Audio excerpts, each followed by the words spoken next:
তোর সাথে সম্পর্ক না রাখলে কি হবে রে? কিছুই হবে না। পিনাকি ভট্টাচার্যকে চেনেন না এমন বাংলাদেশি খুঁজে পাওয়া কঠিন। আওয়ামী লীগ সরকারের পতনে তার অনলাইনে ভূমিকা খুবই গুরুত্বপূর্ণ ছিল।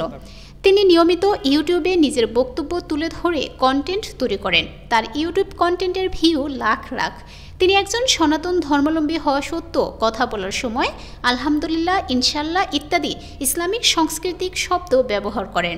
এ নিয়ে কিছু প্রগতিশীল এবং বাম আদর্শের লোকজন সমালোচনা করে। এই সমালোচনার জবাব দিতেই আলোচিত অনলাইন অ্যাক্টিভিস্ট ও প্রবাসী লেখক পিনাকি ভট্টাচার্য কথা বলার সময় আলহামদুলিল্লাহ, ইনশাল্লাহ, ফি আমানিল্লাহ ইত্যাদি ইসলামিক শব্দ ব্যবহার করার কারণ জানালেন নিজের ভেরিফাইড ফেসবুক আইডিতে দেওয়া পোস্টে তিনি লিখেছেন, আমি আমার কমিউনিকেশনে আলহামদুলিল্লাহ, ইনশাল্লাহ, ফি আমানিল্লাহ ইত্যাদি ব্যবহার করি। এটা নিয়ে অনেকের কুরকুরায়। আমি ইচ্ছে করেই ব্যবহার করি, আরও করব, কারণ এগুলো বাংলাদেশি ভোকাবুলারি।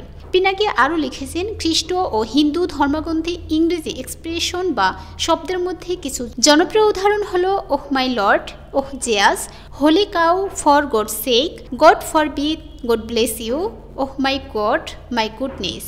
তিনি লিখেছেন, এইসব ভোকাবুলারি যদি আপনি খ্রিস্টান বা হিন্দু না হয়েও ব্যবহার করতে পারেন, তাহলে আপনি কোন অধিকারে বা নৈতিক বলে ভিন্ন ধর্মের মানুষকে আলহামদুলিল্লাহ, ইনশাল্লাহ ব্যবহার করতে দিবেন না? ওদের কুরকুরানি আসলে কোথায়?